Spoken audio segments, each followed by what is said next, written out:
Welcome to our audience around the world and, of course, our audience here in Davos, to a conversation with the British Prime Minister Gordon Brown on the global economic crisis and how to get out of it, and also on conflict resolution around the world. Prime Minister, thank you for joining us here at Davos. Pleasure. Thank you. Look, I'm going to throw a couple of sound bites at you that have been quoted. Britain, an island nation bulked up on debt, a plunging currency, and an economic crisis. Is it Reykjavik on the Thames, as some people have been saying? Not at all. I believe that we are better placed, actually, to come through the difficulties, better placed than we've been before. Why? We've got low interest rates, we've got low inflation, we've got low public debt, we've got a corporate sector that is not in debt. In fact, it's in a very healthy position apart from the financial sector. And we're making all the big decisions that matter for the future. About planning, about science, about investing in skills, about making big decisions about airports, about our environment, the climate change. Now, we're making all these big decisions for the long term. What we've got, let's be honest about it, this is not a problem that any country can say is caused by letting inflation getting out of control. This was the usual problem for 60 years. We would come along to here and look at our economies, low inflation, low interest rate economies. They were. It's not a problem that's arisen from any macroeconomic failure in one particular country. This is a global banking crisis, and you've got to deal with it for what it is, as a global banking crisis. Single out one country or the other country and say they've got particular issues is one thing, but actually if you don't understand what the problem is, you're not going to get to the solution. Well, can I just pick up on that then? Because, you know, a lot of people here have been saying, and I've been picking up from conversation with people, do we really know exactly what it is? And do we really know exactly the way out of it? Do you think enough confidence has been created here? What is the result of this few days of conversation in Davos? Well, this is the first financial crisis of the global age. And there is no clear map that has been set out from past experience to deal with it. I'm reminded of the story of Titian, who's the great painter, who reached the age of 90, finished his last of nearly 100 brilliant paintings, and he said at the end of it, I'm finally beginning to learn how to paint. And that is where we are. We're learning all the time about how to deal with what are real problems for which we have no historical analogies to fall back on, because when the 1930s problems hit them, they did not have the global financial markets that we have today. We have global financial markets. We thought that the mechanisms for spreading risk across our economy, so if something happened in the subprime market in the States, we had so much diversified risk it couldn't affect the rest of the world, but the mechanisms we had for spreading risk became the means by which we spread contagion. And that is why we have got to deal with this as a global financial crisis and a global financial system that needs to be rebuilt. We would have had to do it anyway because we're in a global economy. All the different changes we've got to make in our global society for the future, climate change, dealing with the energy gap and the energy problems, dealing with the inequalities in the poorest countries, all these changes are going to have to be made to establish a global society. But we should not retreat from the idea that we can solve these problems and still believe in the idea of an open, free market, flexible, inclusive and sustainable globalization. And that's what I believe in. All right, so the next question then is people's concern about protectionism, trade tariffs. There's a lot of talk about how are we going to rewind from this situation right now. People are worried about too much state infusion and about protectionism. How can you guarantee that there won't be these protectionist policies? Well, there is an implicit protectionism, I'm afraid, in what is happening at the moment, and we've got to deal with this. What's happening now is that countries which have had foreign banks investing in them are seeing the withdrawal of capital. So it's no accident that crises have been sparked in the Eastern European countries in recent weeks because of the flight of capital and then the need to rely on the International Monetary Fund to protect them. And if this continues, what you're seeing is a form of financial protectionism, where banks retreat to their home base, capacity across the world is diminished, and it is not an inevitable process because by international agreement we could do something about this. But the danger then is you have a financial protectionism, a mercantilism of the past, a sort of financial isolationism that then becomes also part of a new trade protectionism well. So I think we should alert ourselves this week to the problem that we face in the loss of capacity by domestic banks pulling out of foreign countries and removing capital. I mean, I think there's one figure about the emerging market countries that net lending will fall from $1 trillion 2 years ago to 150 or 160 billion in this year, and that is a dramatic loss of capital from the emerging market countries, and we have got to be ready to do something about it. Now, the good thing is, I think we know what we can do about this, but the important thing is to understand the problem before you actually reach the solution. So let's say the Royal Bank of Scotland, which you've now taken, the government has taken a 70% stake in, again, raises fears of nationalisation. How do you, given the fact that you have done this, how do you then rewind once the crisis is solved? I mean, how do you not go into nationalisation? This is not, let's be honest, this is not about whether you nationalise a bank or not, or what the share structure of a bank is. This is about the resumption of lending and how that can happen. I mean, the stages are stop the collapse of the banks by capitalising them, get fiscal and monetary policy, get interest rate cuts, and get money into the economy so that you have purchasing power and an ability to replace the lost economic activity. But then to make that really happen, you've got to get the expansion of lending by the banks. But I would say our banking problem is a bit more different from whether you have shares in this or shares in that. You know, the Latin word credit, Latin word for credit is the same as the Latin word for belief or trust. And this is a crisis in confidence, a crisis in trust in the banking system. And we have got to rebuild our economic institutions around clear principles that are common sense to most people as they live their everyday lives, but seem to have been forgotten in the way we've organised financial institutions. I mean, we want to reward hard work. We want to reward enterprise. We want to celebrate people who show great effort and innovation and great talent. And we've got to make sure that our banking system is built around rewards for that and not for short-term irresponsible risk-taking and excess. And once you establish, in my view, the values that should lie behind any institution, but particularly the banking system, then the institutional changes that you bring about to restore confidence in that system, and then have to make a further change because we're in an international and global financial world, so these have got to be relevant to the rest of the world and not just to your home country, then you're at the beginning of the re-establishment of confidence in banking, which is a precondition, I believe, of the expansion of lending that is necessary to actually work. And if confidence is such a big part of this recovery, the Chinese delegation said here that one of the successes of this Davos would be if one could leave here and inspire a little bit of confidence and hope. Are you ready to say here today now that you have been able to do that? The global leaders here have been able to do that? I want us to show a determination that we will... This is not like the 30s, because the world can come together. It is possible for world leaders to make decisions that will make a difference to the projected development of the world economy. Now, of course, we've got to get the right ideas, and of course we've got to build on the right principles. I believe we're in a global economy. You cannot now do without the global institutions that are necessary to make that global economy work. We've reached a crisis in the way we operate some of our institutions, and we've got to make sure that they're based on the values that every sensible person would support, and not making some exception for a financial institution because it's in difficult territory or it's got to take ridiculous kinds of risks. We've got to build them around these values.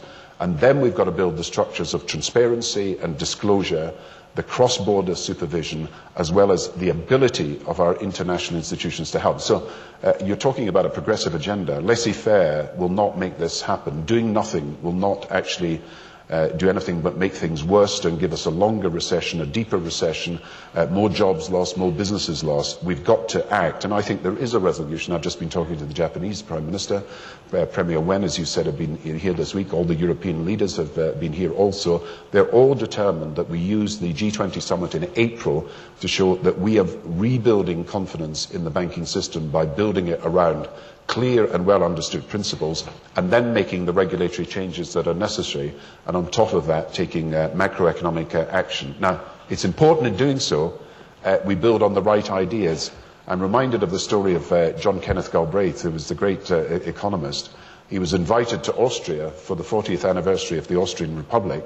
And of course, Austria had produced some wonderful economists like Hayek, but they were free market and right-wing economists. And they were all sitting in the front row as John Kenneth Galbraith gave his great speech in tribute to the Austrian Republic. And he started by saying that he wanted to thank Hayek and Heilbronner and the other economists for what they had done. He said, because if they hadn't left Austria in 1945, Austria would not have been able to enjoy the economic growth that came from social democratic policies. So you've got to get the right ideas, and the right ideas are these are progressive times. You cannot leave everything to markets, but at the same time, we must not throw out the ideology of being anti-market, anti-globalization, and anti-business. The tendency at the moment will be to either retreat into protectionism or to retreat into doing nothing. We have got to have the confidence that the ideas that everybody came to Davos to further over these last 10, 20 years, an open, flexible, free market, sustainable and inclusive globalization, which requires governments to work with markets to achieve it, that's the right way of rebuilding for the future. Can I ask you talked about the G20, just from the Financial Times, which basically says that in November the G20 meeting ended with a strong, united statement of goals, but no action to match. Even something straightforward like the promise not to raise tariffs was immediately broken by 5 countries. So, well, this is interesting because Pascal Lamy is doing a study, because he's the World Trade chief executive, and he's doing a study of the rise of, if you like, tariff protectionism. And he says that at the moment that is limited. The bigger problem is actually financial protectionism. And I think we're now spotting the problem that arises when there's this withdrawal of capacity to lend from large numbers of weaker emerging market or developing countries. But I do agree with you, we've got to monitor the growth of trade protectionism to make sure that we are alert to that happening. But I don't agree that nothing came out of November. If you take one example, multinational financial institutions have been regulated by about, if they're in 30 countries, they're regulated by 30 supervisors. Some are good and some are bad. The new proposal is that for a big company that's got global reach, you have a college of supervisors, so they don't have to go to 30 countries, they just talk to one group. That means there's a transparent flow of information that wouldn't happen to all countries unless you had this system. And it does mean there's a greater stability in the system because people know what is happening round the world to this one company. So we are making changes, and that is part of the, if you like, global action to deal with global problems. What do you make of Chancellor Merkel's comment yesterday in her presentation for a global economic regulator? I think what she's talking about is what we are also looking at together with Chancellor Merkel for the G20, how we can have a mechanism by which we bring the global regulators in individual regional and national areas together. And so what you're talking about, we've got a thing called the Financial Stability Forum we set up after the Asian crisis. And what we're looking for is a far more effective early warning system through having a global framework by which people exchange information on a daily and not monthly basis, and we are in a position to identify problems, deal with them before they get out of hand, and not get into the situation where, to be honest, most people in this room had never heard of subprime mortgages before they emerged as a huge problem in the United States of America. But what shocks us is that these subprime mortgages, half of them had actually been sold into Europe without people knowing about it. And so the burden of taking these worthless assets fell on banks and financial institutions in Europe. And it's that sort of problem that could easily be averted by far greater cooperation between supervisors. And I think that's the global regulatory system coming together as one. Kofi Annan, the former UN Secretary General, wrote in the newspaper today that the solutions can't just be on the developed world, the markets and the financial institutions. They have to look beyond to jobs, to family income, and to the poorest of the poor in those nations. How is that going to work, and do you agree with that? I agree. Look, at the heart of everything that we are thinking about at the moment, in our country, in this continent, and across the world, are the thousands of jobs that are at risk, the thousands of people who are worried about the security of their homes, the millions of people working for small and medium and large-sized businesses who are in fear of their jobs. And we've got to explain that the problem is a breakdown in the global financial system and then repair that breakdown. And the countries that will suffer worst, and this is the point I'm making about financial protectionism, if we don't take any action, are the poorest countries. They will be deprived of capital. No one will be prepared to invest in them. They don't have strong enough banking systems in many cases to withstand this crisis. We need an international mechanism that will ensure the flow of funds to recapitalise or prevent the collapse of banks in their countries, and make sure that funds for investment that they need to carry out are there. And that's why the IMF and the World Bank must work in different ways. I mean, we built these institutions in 1945. It is ridiculous to think that institutions built for the problems in 1945 are ideally suitable for the problems of 2009. So we've got to be far bolder and far more imaginative in the way we deal with what is essentially the problem. You have global financial flows.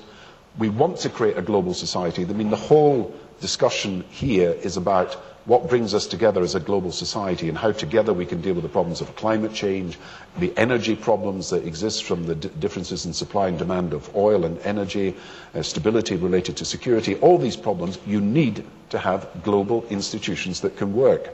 And the problem is the institutions we built were built 60 years ago, visionary at the time, but out of date now, and we have got to change them. So I want to see the IMF take a completely different role in preventing crises rather than just dealing with the bailouts after the crisis. I want the World Bank to take a bigger role in the environment, so it's able, you know, as part of this, we should be financing a low carbon recovery, not just in the rich countries, but in the poorer countries of the world. But the finance can only be available from an institution like the World Bank, and we've got to strengthen it in its ability to do so. So the ideas that people have been putting forward for years, that we need a new Bretton Woods order, we need the IMF and the World Bank to be changed fundamentally for the tasks of the future, that idea has come of age, and tragically it's come of age in a crisis, but it's got to be done. The changes have got to be made. I'd like to go to the audience now for the last 10 to 15 minutes of this session, and as many of the moderators say, please questions so that we can get as many to Prime Minister Brown and not speeches or long statements. So while we're getting the mic to the first person, can I just ask you to react? You may have done just now, but Rahm Emanuel, the Chief of Staff of the United States, basically said a crisis is a terrible thing to waste. What good can come out of this? That we begin to create the institutions that we believe are essential for a global society to work. And I am amazed when I see people communicating across the internet, when people can communicate by emails across the world, that there is a common ground in our public opinion about the sort of society we want to create, the ethics that should underlie it, but we don't have the institutions yet that can promote it. And we don't have the global society that is necessary to push it. And that's what's going to come out of this. People are not going to accept that a few bankers or a few financiers or even a few politicians can actually make decisions in the way they have in the past. There's got to be a global debate about how we build the institutions that are suitable for a global society. That's economic institutions, security institutions, and of course environmental institutions. Okay, let's take a question over there. Tanya Beckett, BBC News. Could I suggest to you that these solutions are less elusive and complex than policymakers are trying to make out? What they are is unpalatable. It seems to me inconceivable that the UK and the US, which are, of course, homes to the largest financial centres in the world, are about to relinquish control of their regulatory systems. I don't agree. I think you're going to have national regulatory systems, certainly, but they're going to be in such cooperation and collaboration with other regulatory systems that, as Angela Merkel has said and I have said, that you have some form of global supervision. Look, you know, America knows it's got a problem with about 10 different regulators. We've got a unified regulatory system.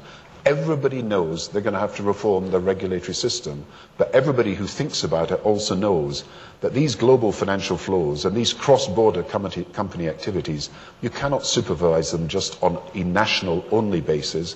It's got to be on a global basis, and we've even found it in the last few days. Companies live globally, there's no doubt about that, but at the moment, when they're in trouble, the lifeline is only national. It's not the way that things are going to have to be in the future. Okay, a question there, please. Brief question. Peter Schwartz from the Monitor Group. Part of the crisis is a result of the huge capital and debt flows and imbalances of trade policy, particularly between China and the United States. How will these global imbalances, in fact, be rebalanced into a more systemic solution?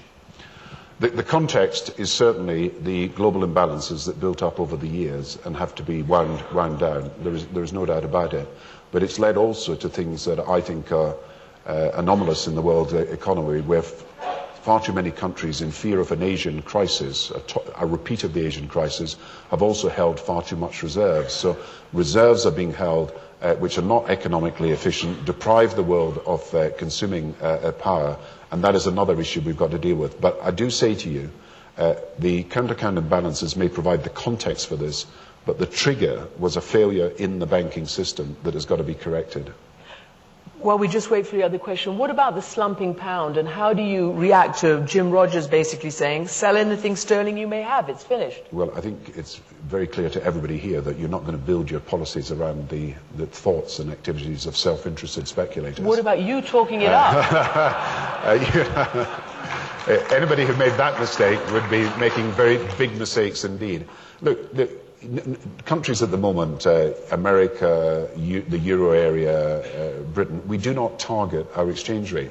The history of targeting your exchange rate and trying to work within a target has been a recipe for failure over the last 20, 30 years.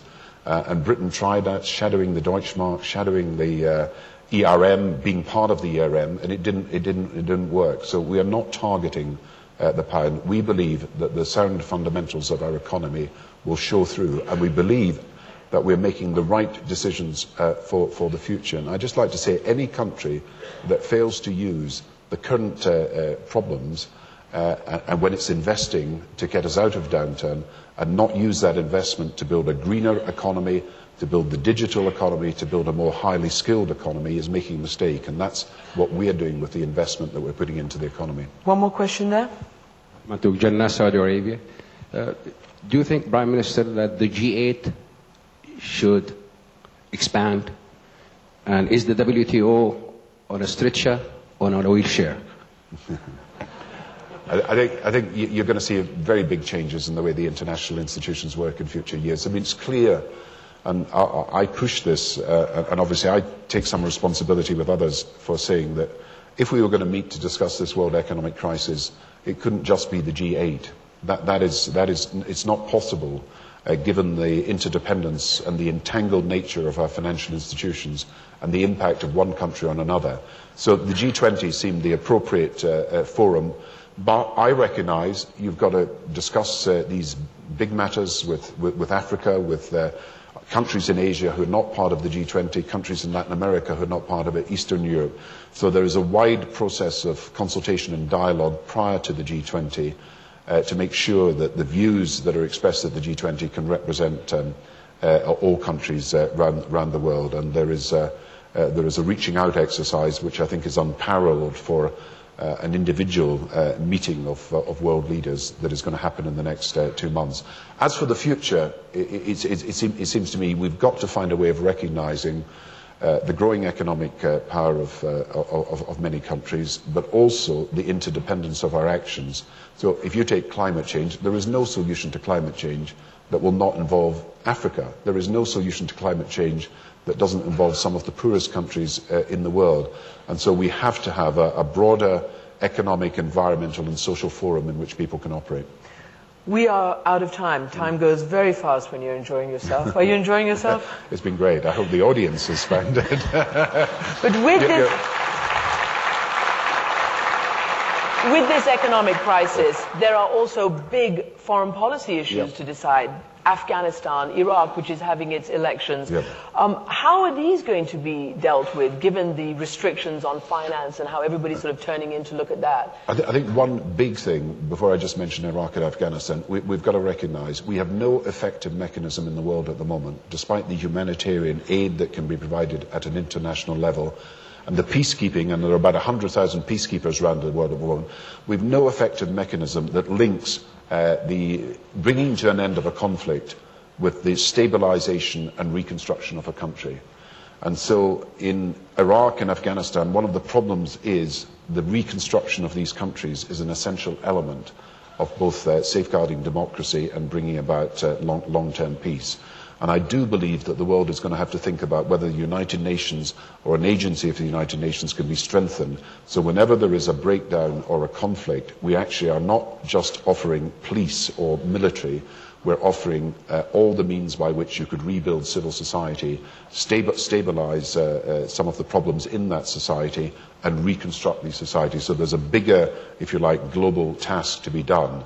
As far as Iraq, of course, we've got local provincial elections in Iraq today, and I think, although there's been one mortar bomb, as I understand, it is important to recognise that people are going out to vote.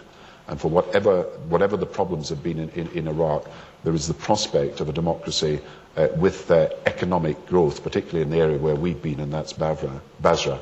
In Afghanistan, I think the problems here about the new tactics of the Taliban, roadside devices, suicide bombings, it's changed the nature of this conflict, and everybody now knows the link with Pakistan and Afghanistan has got to be dealt with if we're going to have a solution to that problem. Huge, huge issues ahead. Thank you very much for joining us. We are out of time. I'm Christiane Amanpour. Thank you to our audience around the world and here in Davos for joining us at the World Economic Forum with the Prime Minister of Great Britain. Thank you. Well done. Thank you very much.